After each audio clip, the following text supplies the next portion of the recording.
Հարգելի պատգամավորներ, գործընկերներ, քաղաքացիական հասարակության հարգելի ներկայացուցիչներ, ի սկզբանե նշեմ, որ ինչպես արդեն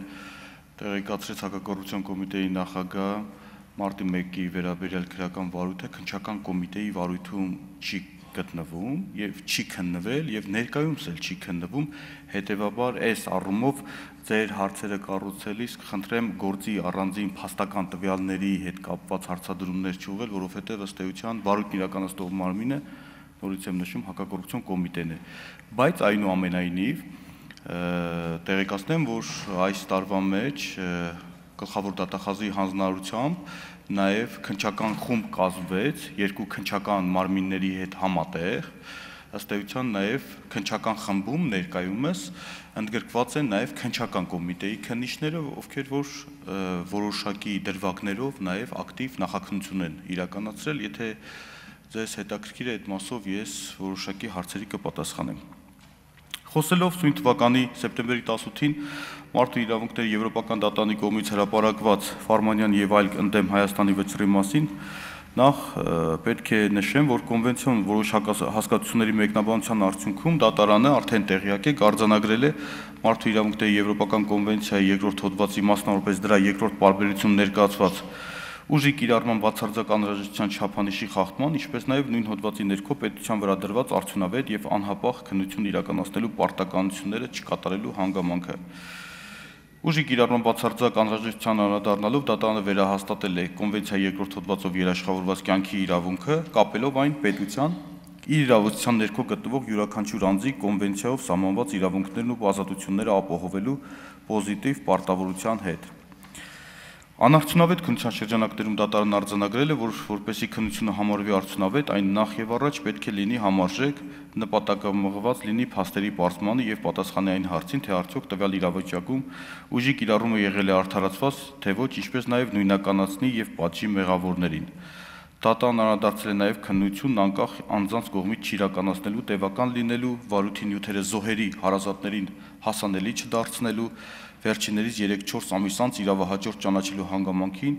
ինչը նշանակում է, որ նրանք այս ընթացքում զրկված են եղել քննությանը մասնակցելու եւ այդ կարգավիճակում իրենց իրավունքներն իրացնելու հնարավորությունից։ Պետք է փաստեմ,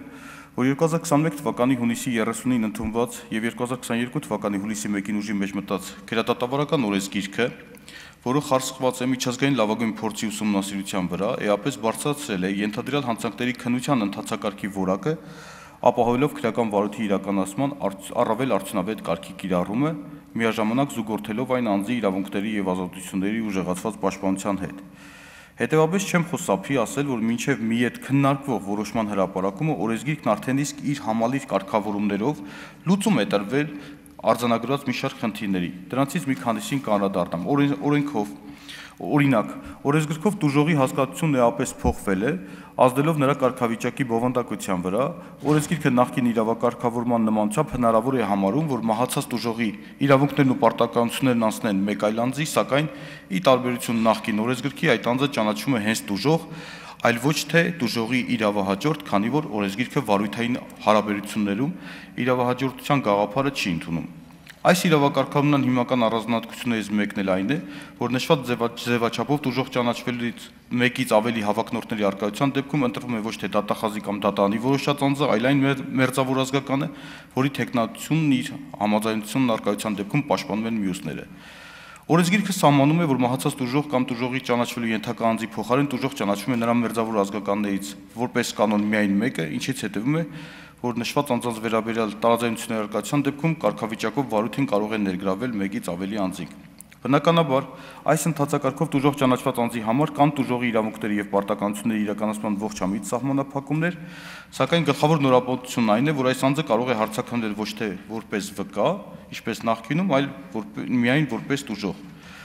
Օրենսգիրքն ընդլայնել է նաեւ միջդատական վարույթի ընթացքում տուժողի տրամադրվելիք փաստաթղթերի շրջանակը,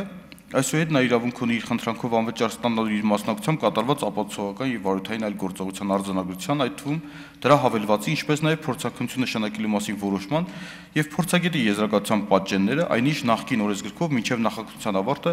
տուժողը համապատասխան արձանագրություններին կամ փորձաքննությանը վերաբերող փաստաթղթերին կարող էր միայն ծանոթանալ։ Գործող օրենսգիրքը, ինչպես գիտեք, հրաժարվել է նաև նախաքննության ժամկետ սահմանելու օրենսդրական կարգավորումից, թեև օրենսգիրքը նախաքննության ժամկետներ չի սահմանել, բայց նախատեսել է միջդատական վարույթի ժամկետի ողջամտության երաշխավորման ուղղված քրեական հետապնդման ժամկետներ,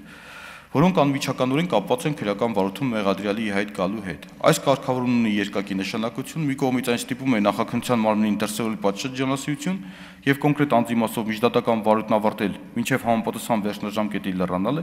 իսկ մյուս կողմից հանդիսանում է երաշխիք, որպեսզի միջդատական վարույթում նրա նկատմամբ հարուցված քրեական հետապնդումը ողջամտության տիրույթից դուրս երկար չտևի։ Հաջորդը դատարանն արձանագրել է նաև,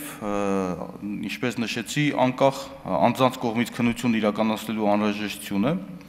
Քննություն իրականացնող անձին ոչ միայն ինստիտուցիոնալ առումով պետք է անկախ լինեն, ինչպես նշել է դատարանն, այլ նաև փաստացի անկախ լինեն այն անձանցից, որոնք ներգրավված են եղել իրադարձությունների մեջ։ Չանդրադառնալով գործը քննած մարմնի անկախության իրավական հիմքերին, հարկ եմ համարում ընդգծել, որ նոր օրենսգրքի քննչական ենթակայությանը վերաբերող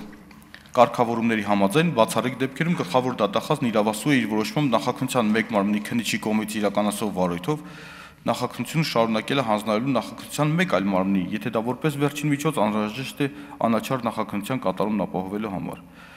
Խոսելով անաչառ եւ արդյունավետ քննության մասին, չեմ կարող չընդգծել, որ քննչական կոմիտեն անում է հնարավորը քննիչների կողմից իրականացվող նախաքննության որակն ու արդյունավետությունը բարձրացնելու ուղղությամբ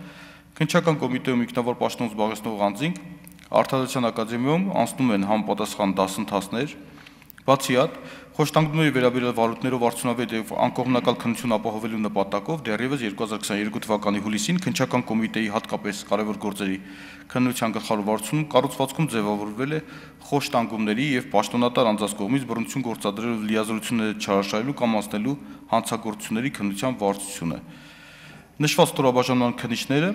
դարձյալ պարտադիր վերապատրաստումից զատ լրացուցիչ վերապատրաստումներ եւ դասընթացներ են անցնում նաեւ միջազգային գործընկերների աջակցությամբ կազմակերպվող դասընթացների շրջանակներում, ընդ որում նաեւ ուսումնասիրում են մարդու իրավունքների եվրոպական դատարանի կայացրած որոշումները։ Ես իմ խոսքը ավարտում եմ, ըստ էության նաեւ ես նշեցի, որ քննչական կոմիտեում նաեւ քննիչները ներգրաված են քննչական խմբում, այս ընթացքում նաեւ քննչական կոմիտեի քննիչները նաեւ իրականացրել են բազմաթիվ հարցաքննություններ, առգրավումներ, անհրաժեշտ ապացուցողական եւ այլ վարույթային գործողություններ, նաեւ հենց մեր քննիչների կողմից կատարված քննության արդյունքում նաեւ բացահայտվել է նաեւ այլ հանցագործության վերաբերյալ դեպք, որը ըստ էության նաեւ հետագայում կազդի մի շարք անձանց արարքների քրեիրավական որակման վրա